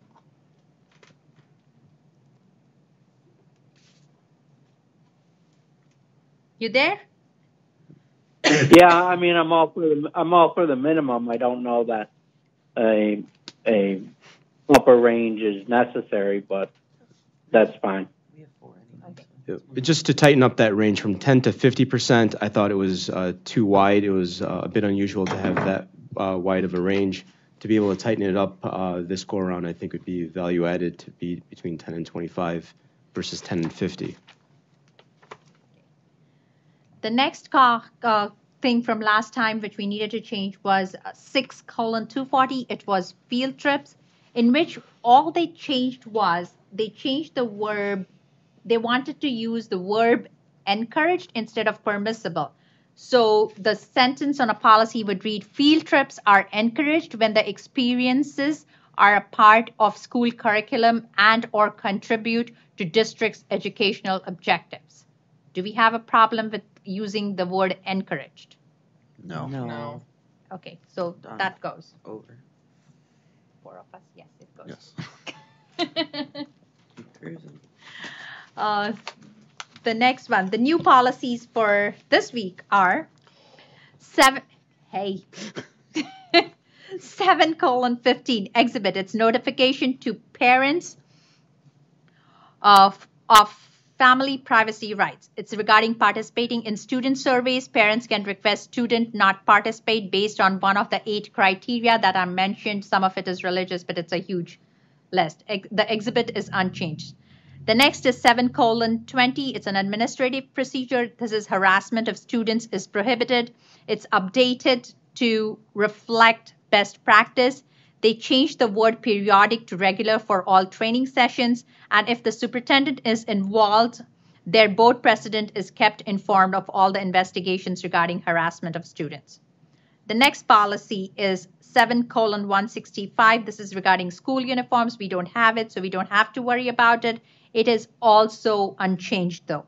7:180 AP1. This is prevention, identification, investigation, and response to bullying.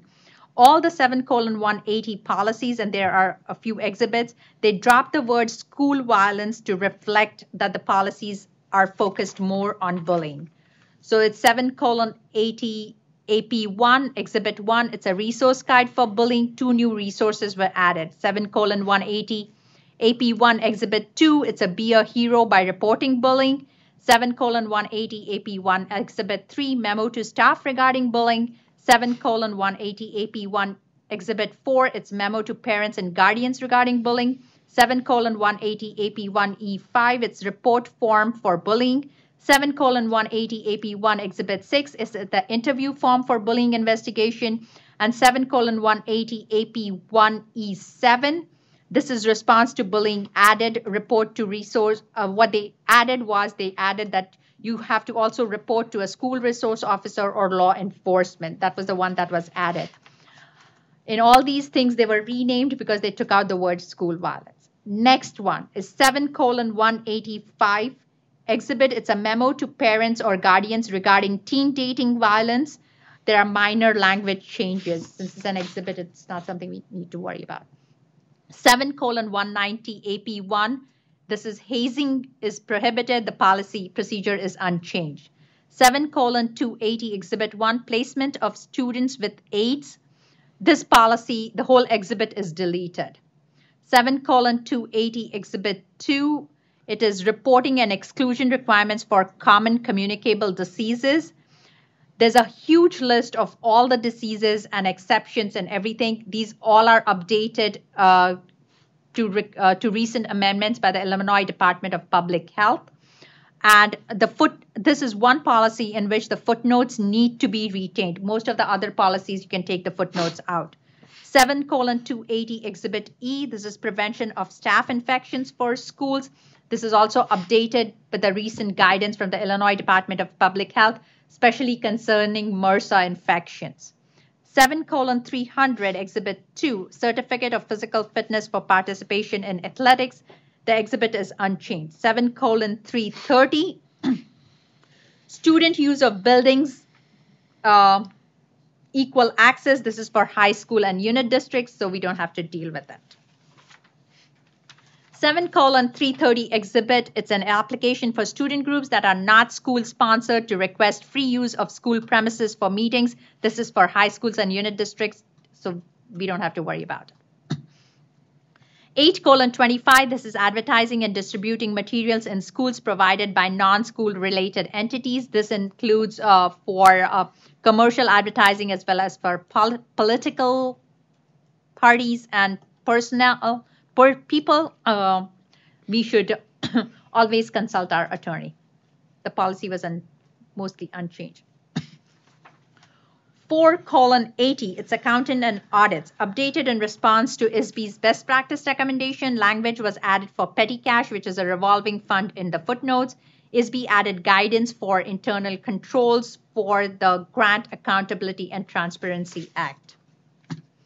6:60, this is the curriculum content. In this, it is before completion of grade 5, students will be offered at least one unit of cursive instruction. We do our unit of instruction in grade 3. So that is the one thing that we had to specify in the policy. Our instruction is in grade 3. I checked with Lisa. 7:50, this is school admissions and student transfers to and from non-district schools.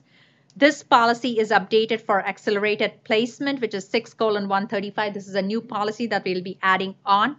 6:130. This policy is unchanged. I just want to read what that policy is. It's program for the gifted. The new policy that was added is 6:135. This is an accelerated placement program. This is a new policy. This is for early entrance to kindergarten, first grade, acceleration in a particular subject, as well as acceleration by grade level somewhere, which is done.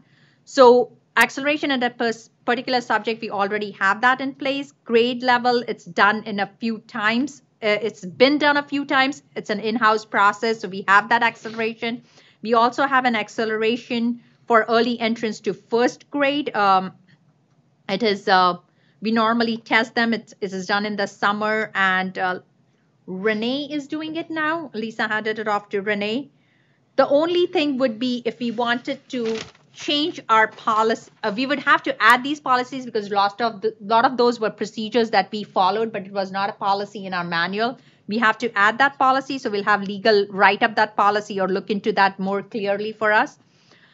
One of the things we would want to know is if we want to add early entrance to kindergarten, this would cause an addition to that policy. That means you would have a kindergartner who is 4 years old, and we would have to have a lot of testing and nonverbal tests and cognitive tests on board for that.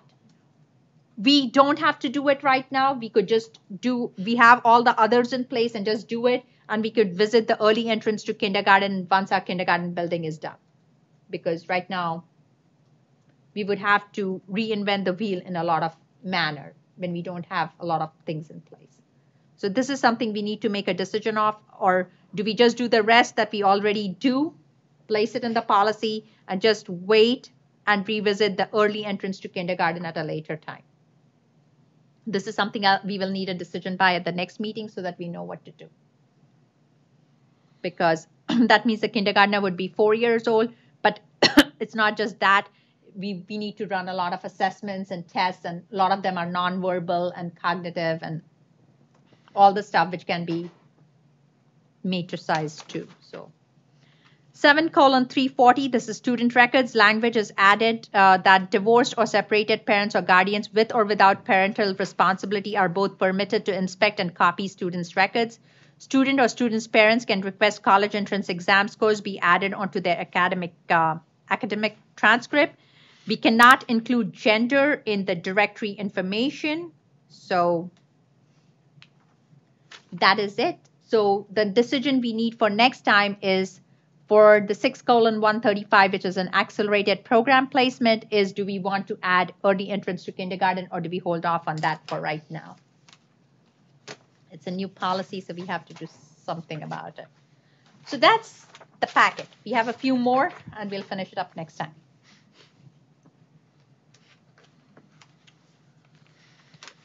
Oh.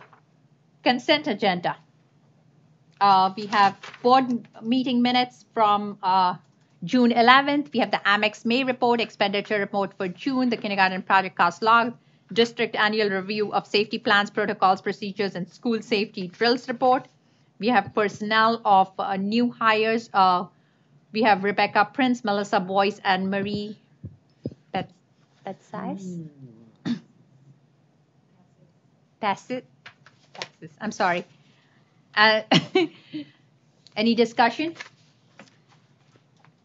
No, but we're moving on to the business portion, right? So don't we open up again for public comment or no? Yeah, this was business. It's all in the business meeting. There's no committee of the whole meeting. This Okay. is. I thought that there was usually a spot in between, but maybe not. No. Do you want to comment? No, I'm good. I could make a motion if you want. Go for it. I move the Board of Education approve the consent agenda as presented. Second. Motion by Julie, seconded by Matt. Could I have a roll call, please? Julie Simpson, Aye. Wes Pullen, aye. Matt Jacobs, Aye. Sonali Patel, Aye. Jeff Bard, Aye. Motion passes 5 ayes, 0 nays. The next action item is the 2018-19 tentative budget. Any questions? Do I and have? this is just for the public viewing, correct? Yes, the tentative budget for public Okay. viewing. Do I have a motion? I move that the Board of Education approve the 2018-2019 tentative budget as presented for the fiscal year commencing July 1st, 2018 and ending June 30th, 2019, and that the tentative budget be on file for public inspection from June 26th through August 13th, 2018 at the district office located at 841 West End Court, Vernon Hills, Illinois, and that a public hearing of said budget be held at 7 p.m. on August 13th, 2018 in the district office boardroom located at 841 West End Court, Vernon Hills, Illinois. Do I have a second? I second. Motion by Julie, seconded by Wes. Could I have a roll call, please? Julie Simpson, Aye. Jeff Bard, Jeff? Jeff? Aye. Wes Pullen, aye. Matt Jacobs, Aye. Sonali Patel. Aye. Motion passes 5 ayes, 0 nays. We have another motion, which is to publish the legal notice in Pioneer Press. Somebody else can do this. All right. I move that the Board of Education publish the following legal notice in the Pioneer Press. Notice is hereby given by the Board of Education of Hawthorne Consolidated. Is it Community Consolidated? Yes. Community Consolidated School District 73 in the County of Lake, State of Illinois, that a tentative budget for said school district for the fiscal year beginning July 1, 2018 will be on file and conveniently available to public inspection at the district office located at 841 West End Court, Vernon Hills, Illinois, after 8 a.m. on the 26th day of June, 2018. Notice is further hereby given that a public hearing on said budget will be held at 7 p.m. on the 13th day of August, 2018 in the district office boardroom located at 841 West End Court, Vernon Hills, Illinois. Do I have a second? Second. Motion by Wes, seconded by Matt. Could I have a roll call, please? Jeff Bard, Aye. Sonali Patel, Aye. Matt Jacobs, Aye. Wes Poland, aye. Julie Simpson. Aye. Motion passes 5 ayes, 0 nays. The next action item is the administrator contract renewal. Any discussion?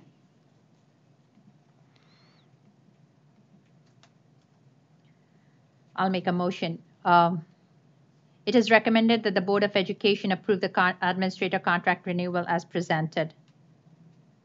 Do I have a second? Second. Motion by Sonali, seconded by Julie. Can I have a roll call, please? Jeff Bard, Aye. Julie Simpson, Aye. Wes Poland, aye. Matt Jacobs, Aye. Sonali Patel. Aye.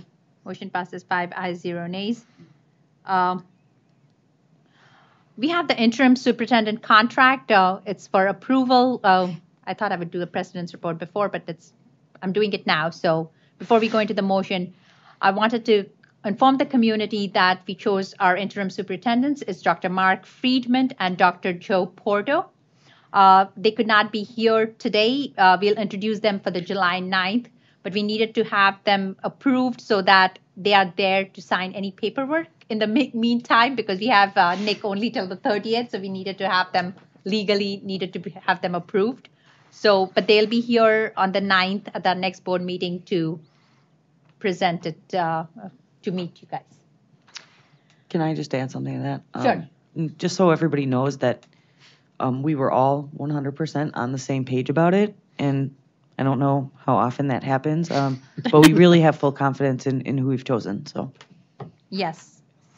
And they'll be here and they'll meet with the teachers and they'll meet with the administrators when they're in. We're just trying to get everything a bit sorted out. But we had to do this because we need somebody to sign paperwork when needed. So, do I have a motion? I move the Board of Education approve the interim superintendent's contract as presented. Do I have a second? Second. Motion by Julie, seconded by Matt. Can I have a roll call, please? Julie Simpson, Aye. Wes Poland, aye. Matt Jacobs, Aye. Sonali Patel, Aye. Jeff Bard, Aye. Motion passes 5 ayes, 0 nays. The next is President's report. And the President, I said something in memos, right? I forgot. yes. I said a lot of things in the memo. But one of the things is our ISB, the joint annual conference is November 16th through 18th in Chicago. If you can attend, please look at your calendars and let Wendy know so she can make the reservations accordingly. What was one more thing that I said? Can you remember? You've said a lot today. I said a lot today. One of the other things I wanted to is one of the things that one of our positions that is open is our curriculum director position. And I wanted to talk as a board. This is normally, we have hired BWP to help us in getting the candidate. But one of the things was some of the board members had expressed interest that they would like to, some qualifications or criteria that they would like the curriculum director to have. So I wanted to come up with maybe like a short list that we would say is, our new curriculum director should have, these criteria, or these would be nice if they had it. I mean, something like I could go with one is like, I would like our curriculum director to have a PhD in, curriculum planning or whatever that thing involves, and come with an administrator experience. This is something I think they should have because it will make them a stronger candidate and able to do it.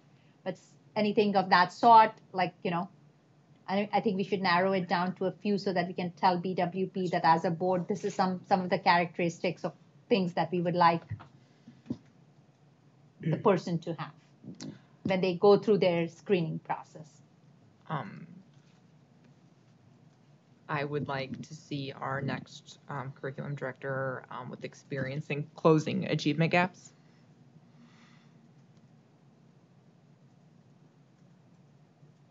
Okay.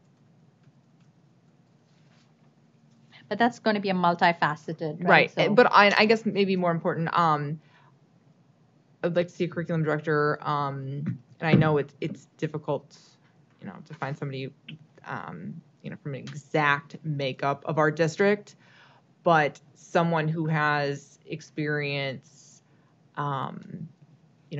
with diversity, the socioeconomic, Yes. because we, Yeah, have a difference in that. No, definitely. That would be one of my criterias too, that they have experience, like, I definitely would like them to have an administrator experience so that, it's not somebody fresh, so they know all the moving parts. Maybe a PhD would be helpful, and experience with definitely with all the diversity and different aspects we have, because we have 2 Title I schools and stuff, as well as we have a bilingual. unique makeup, and someone that comes from, a more homogeneous district might not No, definitely. have the experience in dealing with. Anything else? Anything else that you guys can? Anything else you guys can think of? One of the things I would.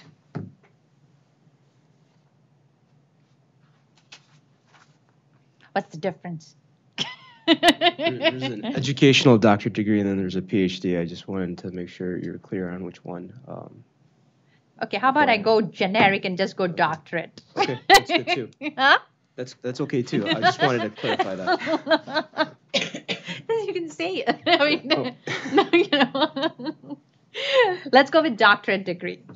Okay. Anything else? I mean, one of the things I would like the person to have is something that they have shown as, like somebody who has attention to detail and is a good communicator, because, they have to they have to understand everything that the state is going to throw at them and communicate that to all our teachers, because, ultimately it's the teachers who are going to do the work in the classrooms with the students. So something that can be communicated and understood very, somebody who is a good communicator with attention to detail, to be on top of everything that gets thrown off by state with, every which program that they take off and put back in, kind of. Just my thoughts on that. I mean, we can have this, they're not, we can have this conversation next time too, but I just wanted to get it started so that we can have a few criteria, just a handful, not like a laundry list of things, because they're going to do their own work and they're going to meet with the teachers are going to have their list, and so will the administrators, but just something from a board which we think is important for us to see in our director. And we can visit this conversation again next time to, after looking at some criteria and stuff. I think, Sonali, what you said, too, I think I'm good with that. And I think, comfortable having the experts take over from here. Okay. No, but I just want to make sure everybody felt that their voice or their criteria was heard, kind of, and if something you felt, we could definitely talk to them about. Because There currently is a job description that's been posted on that site, so we can certainly review that and recommend any changes. I mean, this is not like changes. Like I think they'll have everything. It's just like what we think is we would like somebody to have, kind of, like I don't think like an attention to detail would be on a job posting, but it's something I would definitely want somebody to have. So in that respect, kind of. But I'm sure. I mean, we trust BWP and we trust you guys because you're going to do the screening too. So. That's my report. Anybody else remember what I wanted to say? That we're moving on. Huh? That we're moving on. Any topics for future discussion? Okay. We will. How are we doing with the dual language expansion and the hiring of teachers for that? We already did that. We had, when Nick was there, we decided we were going to do it on social studies, and we hired the teachers, right? And that was all done. It was a memo that came out. I mean, Nick sent it out, and all the hiring and stuff was done for all that. And we did only social studies. I didn't know we completed all of it. Yeah, we did. Okay. All right, great. Okay. Any future topics other than the EFMP that we have to visit, the money we have to visit? Anything else we have to visit? Okay, and the board docs, we have to visit that, right? Like, Yes. Yes. we'll finish that. Are we gonna vote on that next time, or are Yeah, we still talking? we'll have an action item, and then Wendy will find out when we can do that live thing. So based on that, so we can get started on that. Anything else? I move we.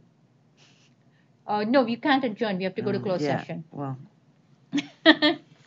So we're going to go to closed session. So if you want to wait outside for us. Do I have a motion? Huh? Huh? You gonna read it? Yeah. I move we adjourn to closed session for the appointment, employment, compensation, discipline, performance, or dismissal of specific employees of the district or legal counsel for the district, including hearing testimony on a complaint lodged against an employee or against legal counsel for the district to determine its validity. 5 ILCS 120/2C1 as amended by PA 93-0057, and for collective negotiating matters between the district and its employees or their representatives, or deliberations concerning salary schedules for one or more classes of employees. 5 ILCS 120/2C2. I second. Motion by Julie, seconded by Sonali. All in favor? Aye. No, we have to take a roll call? Yeah. Julie Simpson. Aye. West Pullen, aye. Matt Jacobs. Aye. Sonali Petzel. Aye. Jeff Bard. Aye. Motion passes 5 ayes, 0 nays. We'll give the community